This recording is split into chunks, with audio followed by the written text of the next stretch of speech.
É um grande prazer poder participar dessa entrevista com o professor José Afonso da Silva, sobre quem a Maria Paula Dallari, que está aqui comigo para fazer essa entrevista, falará mais em seguida.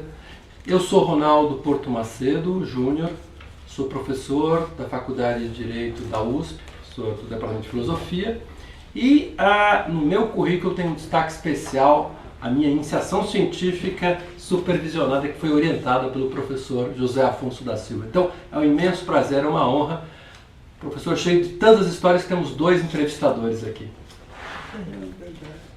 Bom, eu sou Maria Paula Dallari Bucci, professora do Departamento de Direito do Estado, da USP, e também tive a honra de ser orientada pelo professor José Afonso da Silva no meu mestrado sobre cooperativas de habitação. Depois eu vou fazer uma pergunta sobre isso, mas eu quero antes dizer que para mim também é uma alegria imensa participar dessa entrevista, que é mais do que uma entrevista, é uma celebração ao nosso querido professor, o início da sua jornada comemorativa, do seu centenário. É um professor que tem lições nos livros. Só para dizer, dar uma rápida apresentação para a nova geração que está chegando agora, o professor Zé Afonso da Silva foi se especializando em escrever clássicos. Ele foi escrevendo a aplicabilidade das normas constitucionais.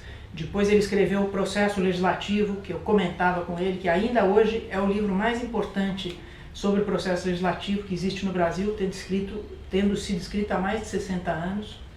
E o professor é muito conhecido pela obra Direito Constitucional Positivo, que já tem 45 edições.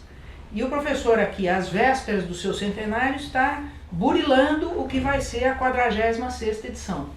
Então, nós temos só motivos para comemorar o professor e para querer ouvi-lo e deixar esse registro para todas as gerações. Professor, não queremos mais tomar o tempo que é seu, queremos ouvi-lo. E eu gostaria que o senhor falasse um pouco do seu período, da sua história pessoal, antes de chegar em São Paulo, chegando em São Paulo, se preparando para entrar na faculdade. Sabemos que o senhor teve um momento que trabalhou como alfaiate. Eu gostaria que o senhor nos contasse um pouco dessa história pré-faculdade de Direito. Quanto tempo eu tenho? O tempo é seu. Bom, na verdade nasci num lugar muito pequeno, que não tinha recurso nenhum, não tinha médico, não tinha nada, não tinha nada. Mas eu nem fiz ali os meus primeiros estudos. Meu pai acabou mudando para um outro lugar menor ainda, chamado Queima-Fogo. E nesse Queima-Fogo, meu pai levou com ele, meu pai tinha um negócio de seco e molhado, e levou um caixeiro, e esse caixeiro, que era primo dele, se incumbiu de nos alfabetizar. Na ocasião, eu, meu irmão mais velho e a minha irmã abaixo de mim. Bom, meu irmão não, minha irmã saiu fora e ficamos eu. Esse João Paulo que nos deu as primeiras lições. Então eu faço muita homenagem a ele. Ele era bravo. Ele fazia as coisas assim. Naquela época, e lá só podia ser desse jeito. O ABC, A, B, C, Beabá, Bebê, Bebi, era o estudo do Beabá. E ele preparava a lição, dava para a gente estudar. E ele saía e vinha pisando a moda do gato macio, para ver se a gente estava estudando. Bom, a gente sabia que vinha o gato, e aí a gente abaixava a cabeça para mostrar que estava estudando. O gato tinha o rato. Mas isso foi, de qualquer forma, foi muito importante na minha vida. Mas ele foi embora, aí veio uma tia minha mãe, e a gente ficou... Fiquei aí um período preparado. Meu pai foi para Pitangui, de Santos. E hoje eu sei o que ele foi fazer lá. Ele foi votar na eleição de 33 para Constituinte. E ele me trouxe 3 livros. Um livro famoso do ensino primário em Minas Gerais, uma cartilha analítica, um negócio assim. E também um livro importante, esse não é só de Minas, é do Brasil, a Gramática Superior do Português, do Pereira.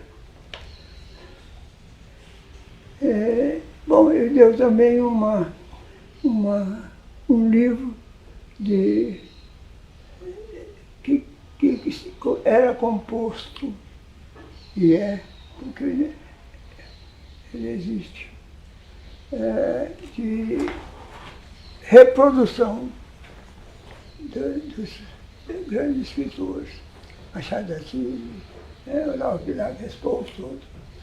Então isso era o cabedal com que eu lidei nesse período. E essa gramática do Eduardo Pereira foi muito boa. Ela me deu uma base muito grande. E eu li aqueles textos que Machado de Assis, sobretudo, li também livros sobre o ensino primário, aquelas coisas. Bom, a gente saiu dali, voltou para outro lugar que onde nós tínhamos, inicialmente onde eu nasci, na verdade. Lá tinha um bom grupo escolar, e tem.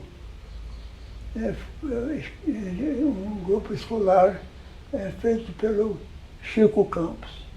O Chico Campos fez uma reforma do ensino em Minas Gerais, que é uma coisa muito boa, muito boa. E ele mandou gente para fora para se aperfeiçoar, trouxe gente importante para participar. Bom, enfim, fez um grande trabalho. E aí eu não tinha frequentado o grupo, porque era uma escola particular que eu tive. Eu lembro, no primeiro dia, eu entrei, já tinha começado as aulas, mas estava no início. Aí eu me lembrei da lição. O abacate é uma fruta tal, medicinal, isso. E os alunos, e era para ler, né? E os alunos que tinham andado, eles ficavam batendo a mão assim. Eu não sabia para que era isso. Eu também comecei a bater a mão.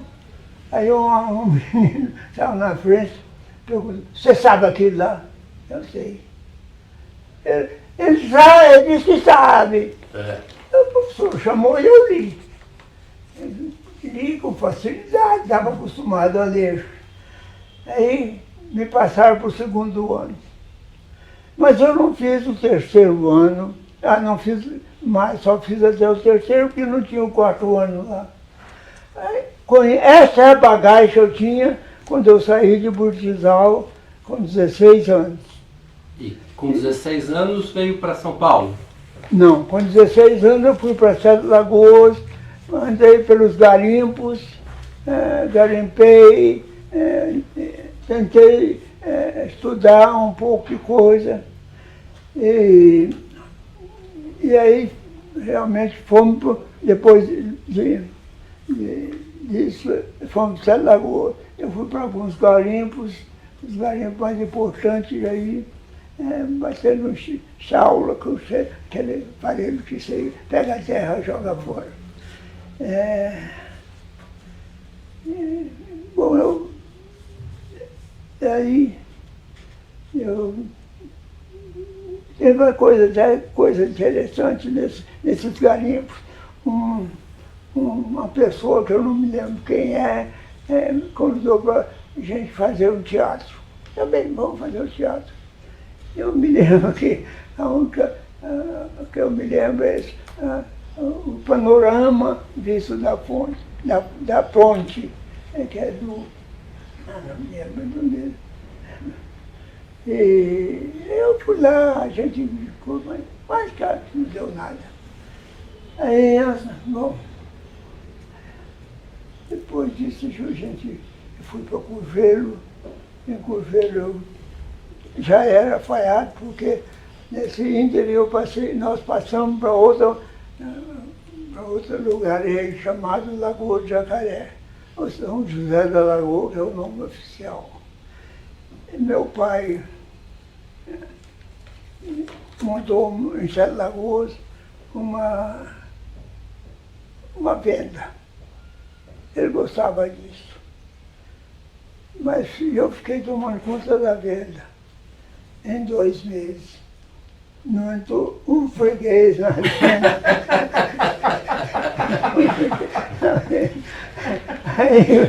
Sua vida de comerciante não durou muito. Aí só foi pro direito.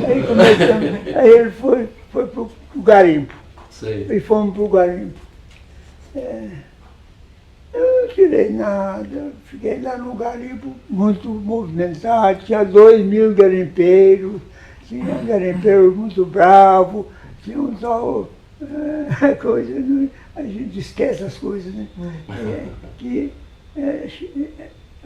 era um sítio que dava um salto para bater nos outros, era uma coisa. Mas me tratava bem. Meu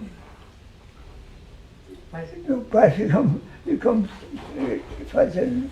Eu não consegui tirar nada, meu pai não conseguiu tirar. Então eu fumava. Eu pegava aquelas pedras que não são boas e a gente tira as lascas. Eu tirava as lascas para vender, para comprar cigarro. O cigarro custava 300 reais, era o frouxo. E o quilo dessas lascas custavam 300 reais, então dava para comprar. Sua vida de minerador também não foi um sucesso absoluto. Sim? A sua vida de minerador também não foi um grande sucesso. Não foi, não. Posso emendar uma pergunta? Depois, quando o senhor chega na faculdade de Direito, vai estudar Direito, essa mineração, isso ajudou? Esse conhecimento ajudou? Esse conhecimento, essa sua passagem pelo comércio, quando o senhor chega na faculdade de Direito, isso ajudou? Isso ajudou. Você leva uma experiência importante quando você é um pouco mais idoso na escola. Você leva uma boa experiência de vida real. Isso ajuda a compreender o que se está administrando para a gente. Então, eu vim de Curvelo para cá. Eu era alfaiate,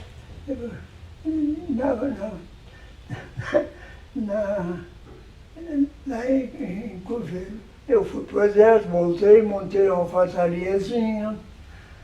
Aí tem um fato que o pessoal gosta muito de esparramar por aí. Eu tinha uma moça que eu gostava muito, e estava apaixonada, aquela coisa toda, aquela coisa boa do tímido. E eu não tinha coragem de falar com ela. E não falava. E foi passando, fui para o exército, fui do exército. Ela arranjou um noivo, e o noivo veio me pedir para fazer a roupa do casamento. Opa!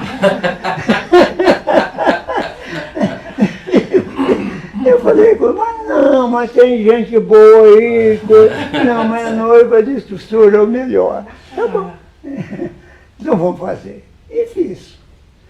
E vim embora. Eu entreguei a roupa no início de novembro, falei, eu não fico mais aqui. Saí de lá. Parece que realmente eu saí porque perdi isso. Eu saí porque há muito tempo eu vinha já pensando em estudar. E queria estudar. Então esse aí só serviu para me dar um pontapé de uma vez e me tirar de lá. Se eu tivesse ganhado a noite, eu talvez estivesse lá até hoje. Puxando a agulha, puxando, alinhavando o pano. Mas não é agora. E, bom, eu vim de lá, eu cheguei aqui, cheguei aqui com 22 anos, como alfaiate, o que é uma boa coisa. Alfaiate tinha na época, tinha trabalho de todo lugar. E eu fui me aperfeiçoando, fazendo coisa boa, fazendo coisas melhores. E, bom, enfim, vou contar esse programa toda. E como é que o senhor chega na faculdade de Direito? Como é que eu chego? De onde veio a escolha de estudar Direito, exatamente? Eu não sabia nada de direito. Eu era muito analfabeto. Eu tinha muito pouca noção de certas coisas. Queria estudar, mas não sabia que habilitação estudar. Eu só me encaminhei um pouco, porque quando eu cheguei, no dia que eu cheguei dia 29 de novembro, e fui para uma pensão aí perto, ao lado da estação Roosevelt. E fui pagar, era R$10 à noite. Eu paguei os R$10, R$10 não, 10 cruzeiros na ocasião.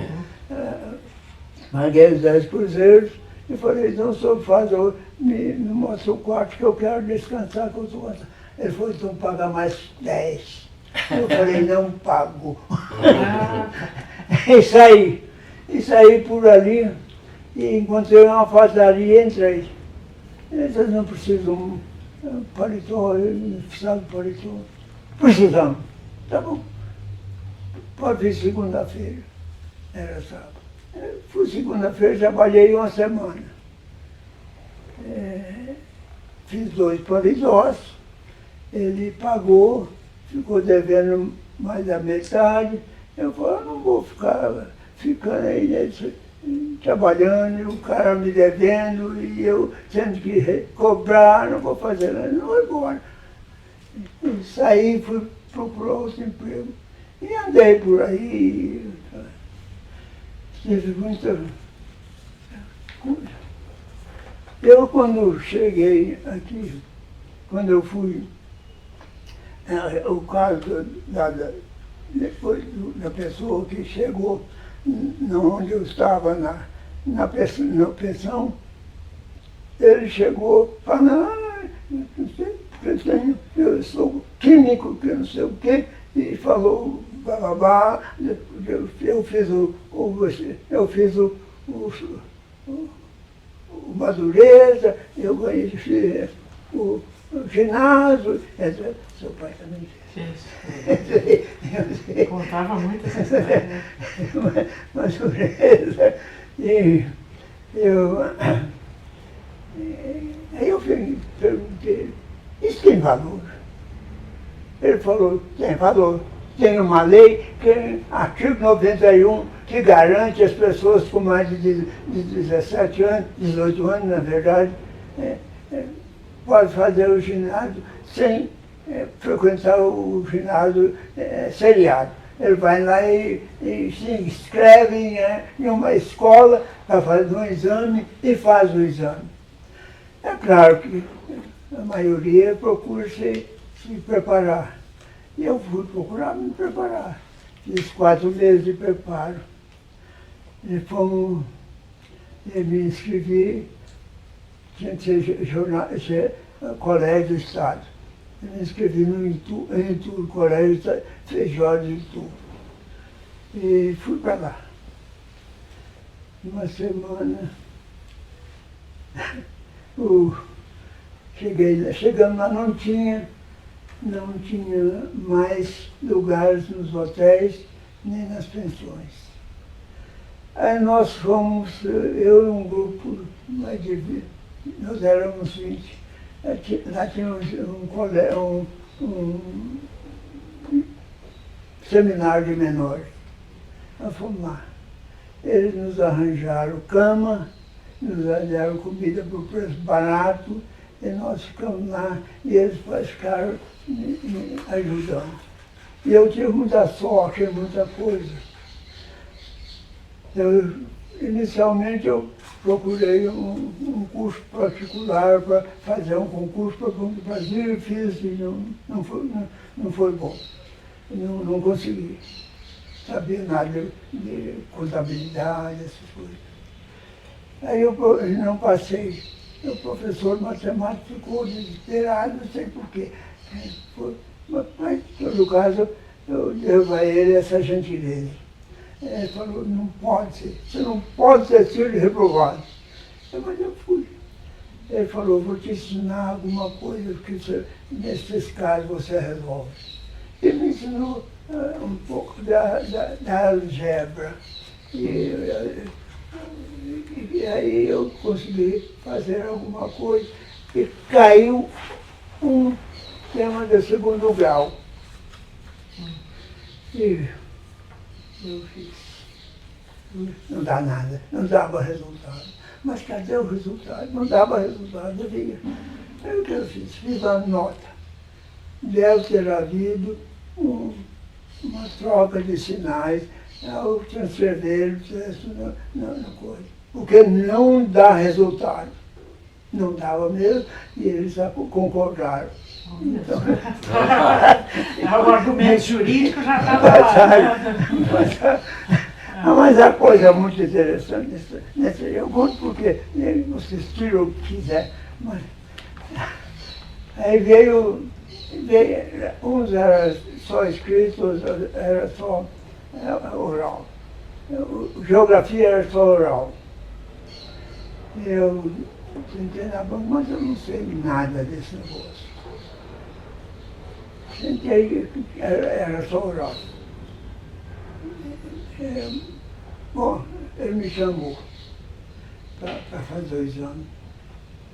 Eu disse, ele caiu no Centro-Oeste. Disse, eu não sei tão pobre, é tão crítico. Não tem uma escola, só tem uma escola superior. Eu andava na lua, não tem, não tem. Aí chegou o inspetor e falou, o que é? Eu falei, que tem uma escola superior de direito em Goiânia, ele insiste que não tem. Ele falou, mas tem. Acontece que eu tinha lido no jornal fazia 15 dias que tinha mas a escola lá. É tudo uma questão de sorte, né? Mas era a melhor coisa que eu tive, a